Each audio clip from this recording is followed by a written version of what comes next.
అందరికీ నమస్కారం. వినుకొండలో జరిగిన రషీద్ హత్య జలాని అనే ఒక యువకుడి చేతిలో జరిగింది. మాకున్నటువంటి ఇన్ఫర్మేషన్, అటు పోలీసు వారి ఇన్ఫర్మేషన్ ప్రకారం ఇవి పాత పగలు. వాళ్ళకి మధ్యలో జైలుకి పంపాడని ఒక అతను, అందుకని పగబట్టాడని ఇతను, అతన్ని నడురోడ్డు మీద నరికి చంపారు. ఇది నిజంగా చాలా తప్పు, అది ఎవరు చేసినా సరే. కానీ మీరు దీనికి రాజకీయ రంగు పొలవటానికి ట్రై చేయకండి. మీరు ఫస్ట్ పాయింట్, వైసీపీ నేత జగన్మోహన్ రెడ్డి గారికి మర్యాదపూర్వకంగా చెప్పేది ఏంటంటే, ఇంతకాలం మీరు శవ రాజకీయాలు చేసే ఇంత దూరం వచ్చారు. జనాలు మీరు చెప్పే మాటల్ని నమ్మటం ఎప్పుడో మానేశారు. ఖచ్చితంగా ఈ హత్యకి సంబంధించి మేము కూడా ఖండిస్తున్నాం. ఖచ్చితంగా ఎలాంటి వ్యక్తులైనా సరే, ఈ వెనకాల ఉన్న వాళ్ళు ఎవరినైనా సరే పట్టుకొని కోర్టుకు తీసుకెళ్లి శిక్షించాలని మేము కోరుకుంటున్నాం. అయితే ఇంకొక విషయం ఏంటంటే, గంజాయి ఇన్ఫ్లుయెన్స్ తో కూడా ఉండుంటది ఎవడైతే చంపాడు అని కూడా బయట ఉంది. సో ఇలాంటివన్నీ రకరకాల వెర్షన్స్ వస్తున్నాయి. సో మీరు అర్జెంటుగా వినుకొండ వచ్చి ఆ చనిపోయిన కుర్రవాడికి ఒక పార్టీ నాయకుడుగా మీ సానుభూతి తెలపడం అనేది మాకు ఎటువంటి అబ్జెక్షన్ లేదు, మంచిది కూడా తెలుపుతాం. కాకపోతే మీరు దాన్ని రాజకీయ రంగు పోలిని ఇంకా గట్టిగా నెల 10 రోజులు కూడా కాకుండానే, ప్రభుత్వం ఏర్పాటు అవ్వకుండానే మీరు రకరకాల విమర్శలు చేసి అక్కడికి వెళ్ళి జగనన్న పథకాలు, జగన్ మామ, ఇంకా ఎంతకాలం మీరు ఇలాంటి మాటలు మాట్లాడతారు? అధికారం ఉన్నప్పుడు నటించారు, అధికారం పోయినప్పుడు నటిస్తున్నారు. నటనల మీద పరిపాలన సాగదు. ఈ విషయం ఇప్పటికే మీకు అర్థమై ఉండాలి, మీ వైసీపీ నాయకులు కూడా అర్థమై ఉండాలి. ఎంతకాలం ఇంకా నటిస్తారు మీరు? ఓపెన్ గా ఉండండి. 2019లో మీకు అద్భుతమైనటువంటి తీర్పు ఇచ్చారు ప్రజలు మీకోసం. దాన్ని మీరు అత్యంత దారుణంగా, దుర్మార్గంగా ఉపయోగించుకొని ప్రజల నెత్తి మీద కాలు పెట్టి తొక్కారు. ప్రజల్ని హింసించి వదిలేరు మీరు. మీ పరిపాలనలో సామాన్యులు సైతం భయపడ్డారు. ప్రజల కోసం నిలబడిన కొంతమంది నాయకులు, కొంతమంది కార్యకర్తలు తప్ప ప్రతి ఒక్కరు భయపడ్డారు. ప్రతి వాళ్ళు భయపడ్డారు. మీరు ఇప్పుడు వచ్చేసేసి ఏదో అన్యాయం జరిగిపోయింది, డెఫినెట్ గా ఇది తప్పే, దీన్ని నేను ఖండిస్తున్నాం. కానీ దీనికి రాజకీయ రంగు భూమి, ఈ శవ రాజకీయాలు చేయకండి. కూటమి ప్రభుత్వం పరిపాలనా పరంగా ఏదన్నా ఉంటే విమర్శించండి. ఇంకా నెల కూడా కాకపోయినా సరే అది చేయలేదు, ఇది చేయలేదు అన్నారు. ఓకే, అది ఎలా చేయాలో మాకు తెలుసు. కూటమి ప్రభుత్వానికి చేసి చూపిస్తాం. మీకన్నా అద్భుతమైన పరిపాలన ప్రజలకు వస్తుంది. మీరు అద్భుతమైన పరిపాలన మీరు చెప్పుకున్నారు. అంతకన్నా దుర్మార్గ పరిపాలన భారతదేశ రాజకీయ చరిత్రలో ఏ రాష్ట్రం జరగల, ఓన్లీ ఆంధ్రప్రదేశ్ లో జరిగింది. అలాంటి దుర్మార్గమైన పరిపాలన మీరు అందించారు. అంటే కొన్ని కోట్ల రూపాయలు, వేల కోట్లు, లక్షల కోట్ల రూపాయలు ప్రభుత్వానికి, ఖజానాకి గండి కొట్టి, నెక్స్ట్ అసలు అంటే ప్రభుత్వాన్ని సర్వనాశనం చేసి, ఒక గవర్నెన్స్ ఏ విధంగా కొనసాగనివ్వకుండా నాశనం చేసి, మీ పరిపాలనలో లక్షల కోట్ల అవినీతి జరిగితే దాని గురించి మీరు ఎప్పుడు మాట్లాడలేదు. అంటే మీరు పెట్టిన బొక్క, అంటే మన రాష్ట్ర ఖజానాకి కనీసం 2-3 మినిమం 4-5 ఏళ్ళు పడుతుంది మినిమం ముందు ఆ బొక్క పుడ్చటానికి. అంత పెద్ద బొక్క పెట్టి వెళ్ళిపోయారు మీరు ఆంధ్రప్రదేశ్ రాష్ట్రానికి.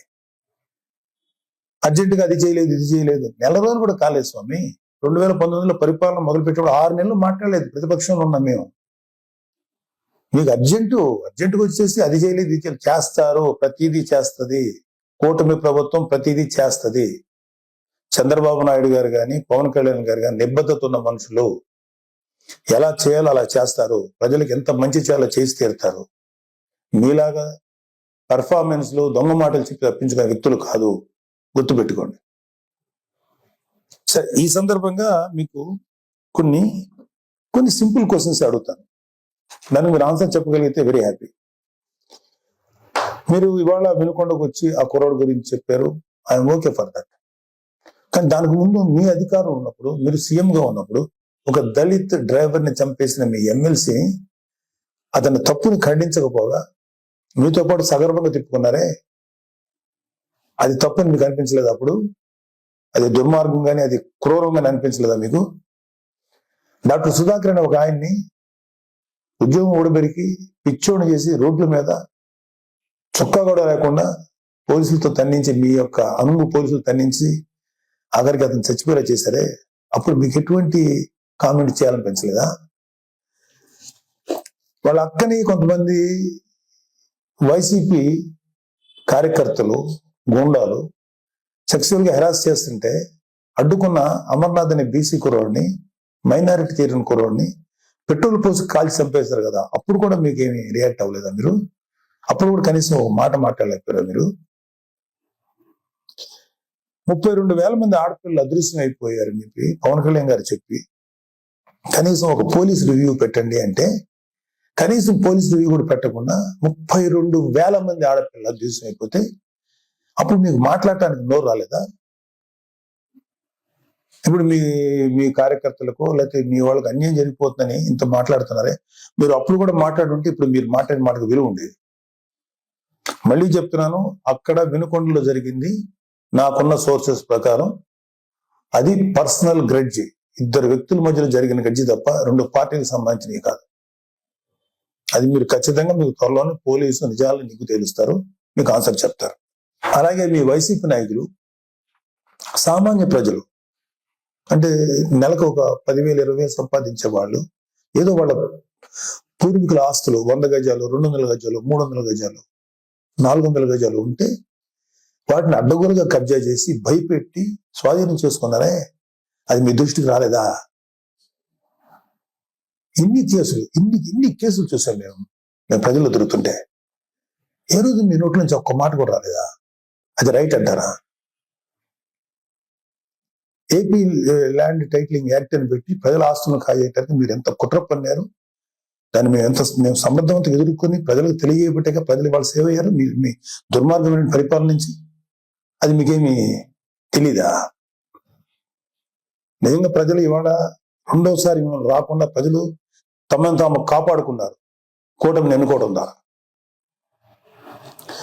అరే నా కళ్ళ ముందు నేను చూశాను, జంగారెడ్డిగూడెంలో కొన్ని ఒక 20-25 మంది సామాన్యమైనటువంటి పనులు చేసుకునేవాళ్ళు కల్తీ సారా తాగి చచ్చిపోతే మీరు శాసనసభ సాక్షిగా ముఖ్యమంత్రి అయ్యండి ఇది సహజ మరణాలు న్యాచురల్ గా చచ్చిపోయారంటారా?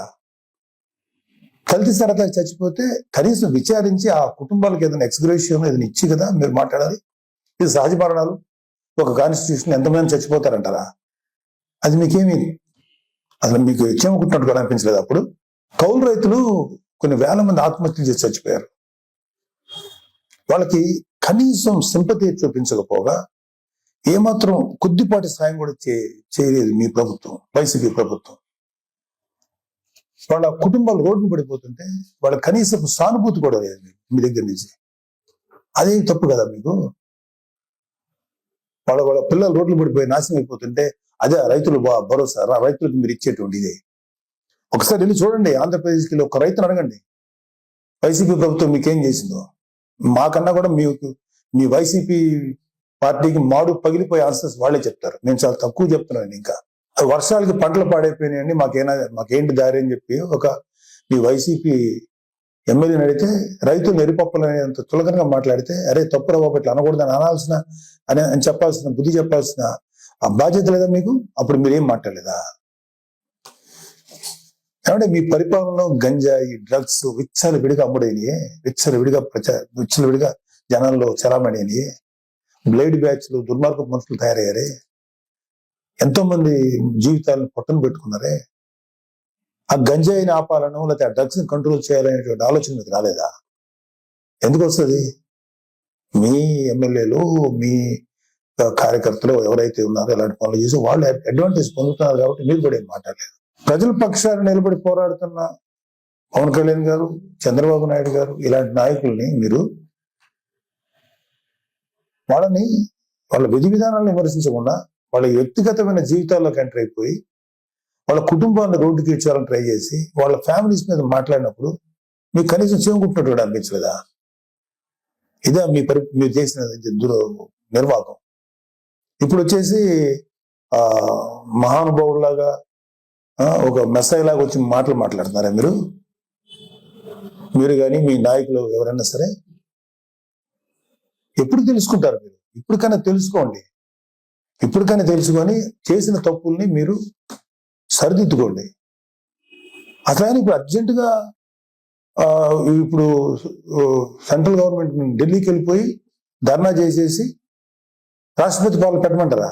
ఏమన్నా కొంచెమన్నా మీకు ఆలోచన ఉందా? మీకు సలహాలు ఇచ్చే వాళ్ళు ఎవరో ఇంకా తెలియట్లేదు మాకు.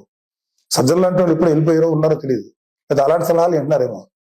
అర్జెంటుగా రాష్ట్రపతి పాలన పెట్టాలా? నిజంగా రాష్ట్రపతి పాలన పెట్టాల్సి వచ్చిన పరిస్థితిలో ఉంటే మీ పరిపాలనలో ప్రజావేదిక కూల్చినప్పుడే పెట్టాలి రాష్ట్రపతి పాలన. అది మీ దుర్మార్గమైన పరిపాలనని పెట్టాలి. అప్పుడు పెట్టలేదే సార్. మీరు రేపు జరగబోయే సభలకి అటెండ్ కాకుండా ఉండటానికి ఓ కొత్త నాటకాన్ని, కొత్త స్టేజ్ క్రియేట్ చేసుకుంటున్నారు. ఢిల్లీ వెళ్ళాలని ఓ పని చేయండి, మీరు వెళ్తే వెళ్ళండి ఢిల్లీ, నాకే అబ్జెక్షన్ లేదు. కానీ రేపు శాసనసభలో మీటింగ్ జరగబోతున్నాయి కదా, దానికి మీరు రండి. మిమ్మల్ని వ్యక్తిగతంగా అనొద్దని చెప్పి నా పర్సనల్ గా నేను బీజేపీ, టీడీపీ, జనసేన ఎమ్మెల్యేని రిక్వెస్ట్ చేసుకుంటాను. మిమ్మల్ని వ్యక్తిగతంగా ఏమి అనొద్దని చెప్తాను. మీరు ధైర్యంగా వచ్చి మాట్లాడండి. శాసనసభని ఫేస్ చేయడానికి ఎందుకండి అంత భయం మీకు? రండి, ధైర్యంగా రండి. మీకు ప్రతిపక్ష హోదా ఇవ్వకపోయినా ఓ ప్రస్తుతానికి ఉన్న 11 మంది ప్రతిపక్ష ఫీల్ అవుతాం మేమందరం. క్వశ్చన్ చేయండి. కూటమి ప్రభుత్వాన్ని శాసనసభలోనే అడగండి. రోడ్ల మీదకి వచ్చి మాట్లాడితే ఎట్లాగా? ఇలాంటి పెర్ఫార్మెన్స్లు ఎందుకు? అధికారం ఉన్నప్పుడు పెర్ఫార్మెన్సే, అధికారం లేనప్పుడు పెర్ఫార్మెన్సేనా? ఇలాంటి ఇలాంటి ఇలాంటి కథలు చేయకండి ప్లీజ్. ఇప్పటికైనా తెలుసుకోండి. మీ మీద మాకు వ్యక్తిగతంగా ఎటువంటి కోపం లేదు, ఎటువంటి ద్వేషం లేదు. ప్రజలకి నష్టం జరుగుతుంది, ప్రజలు మీ వల్ల దారుణంగా నష్టపోతున్నారు. కొన్ని వందల మంది, వేల మంది ప్రజలు ఆత్మహత్యలు చేసి చచ్చిపోయారు మీ యొక్క అకౌంట్ లో. అప్పుడు అది తప్పు అని చెప్పి మేము గట్టిగా ఫైట్ చేసాం. ఇప్పుడు ఇప్పుడు ఇప్పుడు జరిగే ప్రతిదాన్ని మీరు రాజకీయ కోణం నుంచి చూసేస్తారా? ప్రతి చావుని, ప్రతి చిన్న సైజు గొడవలు ఏదైనా సరే మీకు దుర్మార్గమైన ఇదిగా కనపడతాయా? మీకు రాజకీయ కోణంలో కనపడతాయా? ఇంకొక డైమెన్షన్ చూడటం చేత కదా మీకు? చేయండి. నేను ఇప్పటికైనా సరే మీరు గట్టిగా ఫైట్ చేయండి. కూటమిలో కనుక ఏదన్నా తప్పులు జరిగితే తప్పులు నిలదీయండి. అంతకన్నా దొంగ మాటలు, దొంగ కబుర్లు, పిచ్చి కబుర్లు చెప్పకండి. మీకు ఒక పేపర్ ఉంది, మీకు భజన చేసేటువంటి కొన్ని మీడియా సంస్థలు ఉన్నాయి, పర్లేదు, వాటిని మీరు ఉంచుకోండి. కానీ మాట్లాడేదానికి, లేకపోతే మీరు ఏదైనా ఒక వ్యక్తిని నేరస్తుడిగా చేసేదో, లేకపోతే ఒక వ్యక్తిని రెస్పాన్సిబుల్ గా చేసేదానికి ఒక ఇంగితంగా, ఒక సెన్సిబుల్ గా ఉండాలి. నేను అసలు మాట్లాడకూడదు, నాకెందుకు, నేను పార్టీ పనిలో చేసుకునేవాడిని, నాకు ఈ పొలిటికల్ గా నేను మాట్లాడకూడదని నేను ఇంతకాలం మాట్లాడాను. ఎన్నిసార్లు గత 40 రోజుల నుంచి ఊదరగొడుతున్నారు. అధికారం శాసనసభలో ప్రమాణ స్వీకారం చేసిన మొదటి రోజు నుంచి ఏం చేయట్లేదు. వెయిట్ చేయండి, అన్నీ చేస్తారు. అలాగే మీ వైసీపీ ప్రభుత్వ హయాంలో మీ నాయకులు, మీ రౌడీలు, మీ మాఫియా ఎమ్మెల్యేలు అందరూ ఎలాంటి దుర్మార్గాలు చేశారు, ఎలాంటి తప్పులు చేశారు, ఎన్ని వేల కోట్ల రూపాయలు కుంభకోణాలు చేశారు, అవన్నీ లిస్ట్ వస్తాయి, అవన్నీ బయటకు వస్తాయి, తగిన శిక్ష పడుతుంది. మీరు మీ సొంత బాబాయ్ చనిపోతే కనీసం రెస్పాన్స్ లేని మీరు ఎలా మాట్లాడతారండి? ప్లీజ్, ఇది కరెక్ట్ పద్ధతి కాదు. ఇప్పటికైనా నేర్చుకోండి, ఇప్పటికైనా తెలుసుకోండి. ఎప్పటికైనా చెప్పుడు మాటలు, పిచ్చి మాటలు వెంట మానేయండి. ఒక మంచిగా మనం ఎలా చేద్దాం. రేపు పొద్దున 10 ఏళ్ళు ఉంటారు, 15 ఏళ్ళు ఉంటారు ఈ కూటమి ప్రభుత్వం వాళ్ళు. ఆ తర్వాత మీరు వస్తారు. నాకేమి మీరు రాకూడదని అనుకోవట్లేదు, మీరు రండి. బట్ మీరు చేసిన పెద్ద బొక్కకి కనీసం 15 ఏళ్ళ పాటు వీళ్ళుంటే ఆ తర్వాత మీరు మళ్ళీ వచ్చి చెదురు. కానీ ఈ లోపుగా మీరు రియలైజ్ అవ్వండి, మంచి దారిలో నడవండి, మంచి పద్ధతిగా నడవండి. దుర్మార్గపు వ్యక్తుల సలహాలు తీసుకోకండి. మీరు కూడా దుర్మార్గం ఆలోచన పక్కన పెట్టండి. నీతి నిజాయితీగా జెన్యూన్ ఉంటా ట్రై చేయండి. మేబీ జనాలు ఒక 10 ఏళ్ల తర్వాత, 15 ఏళ్ల తర్వాత మిమ్మల్ని గౌరవించవచ్చు, రెస్పెక్ట్ చేయొచ్చు. ఇలాగా అనవసరమైన మాటలు మీరు కానీ, మీ ఎమ్మెల్యేలు కానీ ఇవ్వండి, ఒక 6 నెలలు టైం ఇవ్వండి, చేస్తారు. మీరు అనుకున్నవన్నీ చేస్తారు. మీరు ఏదైతే ఇప్పుడు నేరం మోపుతున్నారో కూటమి ప్రభుత్వం మీద అన్ని వాటన్నిటికీ జవాబు వస్తుంది. వాళ్ళు ఏవైతే ఈ మేనిఫెస్టోలో ప్రామిస్ చేస్తారో అవన్నీ చేస్తాం. మాకు సెంట్రల్ గవర్నమెంట్ నుంచి సంపూర్ణ సహకారం ఉంది. మీలాగా కేసుల విషయంలో ఈ రాష్ట్రానికి సంబంధించిన ఇష్యూస్ అని చెప్పి మీ పర్సనల్ కేసుల గురించి సెంట్రల్ గవర్నమెంట్ దగ్గరికి వెళ్ళి మాట్లాడిన వ్యక్తులు కాదు ఇక్కడ. పవన్ కళ్యాణ్ గారు కానీ చంద్రబాబు నాయుడు గారు కానీ రాష్ట్రానికి మంచి నిధులు రప్పించి ప్రజల కోసం బాగు చేద్దామని, ప్రజల జీవితాలు బాగు చేద్దాం ఉన్నారు.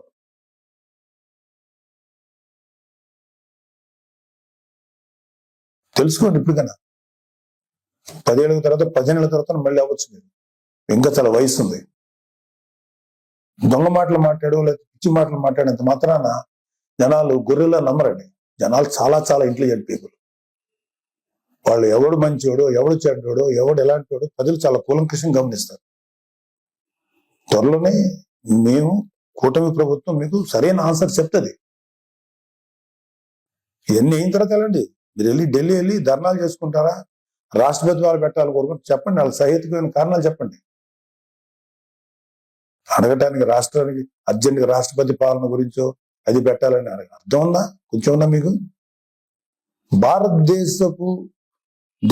భారతదేశానికి స్వాతంత్రం వచ్చిన తర్వాత ఆఖరికి యూపీ లాంటి రాష్ట్రాల్లో కూడా, బీహార్ లాంటి రాష్ట్రాల్లో కూడా జరిగినటువంటి అరాచకం ఆంధ్రప్రదేశ్ జరిగింది మీ 5 ఏళ్ల ప్రభుత్వ పాలన హయాంలో. అది మీరు గుర్తుపెట్టుకోండి. పిల్లి కళ్ళు మూసుకొని పాలు తాగితే ఎవరు చూడలేదు అనుకోకండి, అన్ని చూస్తున్నారు. మీ మీద ఎన్ని రకాల దుర్మార్గాలు చేశారో మీ ప్రభుత్వంలో, మీ హయాంలో అన్నీ ఉన్నాయి. అన్ని బయటకు వస్తాయి, కంగారు పడకండి, అన్నీ వస్తాయి. థ్యాంక్ యూ, నమస్తే.